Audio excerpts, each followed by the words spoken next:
कहते हैं, अगर कोई माँ वैष्णो देवी को सच्चे दिल से पुकारे तो उसकी पुकार कभी खाली नहीं जाती और माता रानी उसकी पुकार जरूर सुनती है। जो कोई माँ के दर पर अपनी मुराद लेकर जाता है वह कभी खाली हाथ नहीं लौटता। माता रानी अपने भक्तों की हर मुराद पूरी करती है और अपने भक्तों की झोली खुशियों से भर देती है। लेकिन क्या आप जानते हैं माता वैष्णो देवी की उत्पत्ति कैसे हुई और किस कारण हुई? तो चलिए आज हम इसके विषय में जानेंगे। इस पावन कथा को शुरू करने से पहले माता का जयकारा लगाते हुए कमेंट बॉक्स में अपनी हाजिरी जरूर लगाए दोस्तों। माँ वैष्णो देवी माँ आदिशक्ति, महाकाली, महालक्ष्मी और महासरस्वती का साक्षात स्वरूप है। माँ वैष्णो देवी को माँ दुर्गा का अवतार माना जाता है।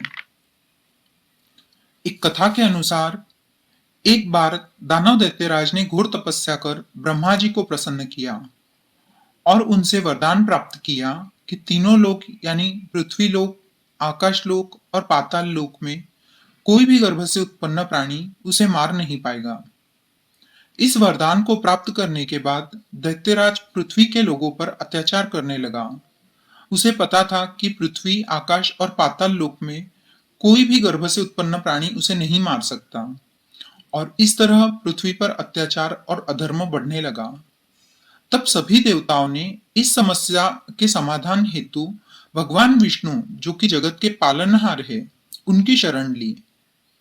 भगवान विष्णु ने सभी देवताओं को याद दिलाया कि ब्रह्मा जी के वरदान अनुसार दानव दैत्यराज को कोई भी गर्भ से उत्पन्न प्राणी नहीं मार सकता और इसीलिए भगवान विष्णु ने सभी देवताओं को माँ आदिशक्ति यानी माँ महाकाली, महालक्ष्मी और महासरस्वती का आवाहन करने को कहा। भगवान विष्णु के कहने पर सभी देवताओं ने माँ आदिशक्ति का आवाहन किया और उन्हें इस समस्या का समाधान करने की विनती की। तब तीनों महाशक्तियों ने यानी माँ महाकाली, महालक्ष्मी और महासरस्वती ने अपनी ऊर्जा और शक्तियों से एक नई शक्ति का निर्माण किया और ये उत्पन्न हुई नई शक्ति कोई और नहीं बल्कि माँ वैष्णो देवी ही है। चूंकि माँ वैष्णो देवी किसी के गर्भ से नहीं उत्पन्न हुई थी और वे तीनों महाशक्तियों का ही स्वरूप होने के कारण वे दैत्यराज का वध करने में सक्षम थी। अब माँ वैष्णो देवी ने तीनों देवियों की आज्ञा पाकर दैत्यराज का वध किया और अधर्म का नाश कर धर्म को प्रस्थापित किया। दानव का वध करने के बाद माँ वैष्णो देवी भगवान विष्णु के पास लौटी। तब भगवान विष्णु ने उन्हें धर्म की रक्षा, धर्म का प्रचार और अपने भक्तों की रक्षा हेतु पृथ्वी लोक में वास करने को प्रेरित किया। भगवान विष्णु ने उन्हें बताया कि उनका जन्म अधर्म का नाश करने और धर्म की स्थापना करने हेतु हुआ है और वह धरती पर वास कर अपने भक्तों की रक्षा करे, उनके संकट और दुखों का नाश करे।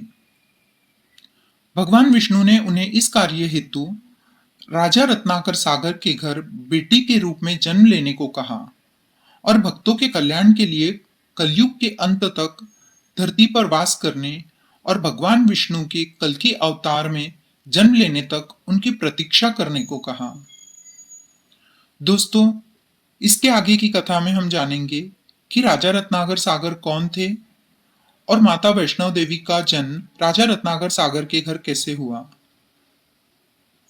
तब तक के लिए आज्ञा दीजिए दोस्तों।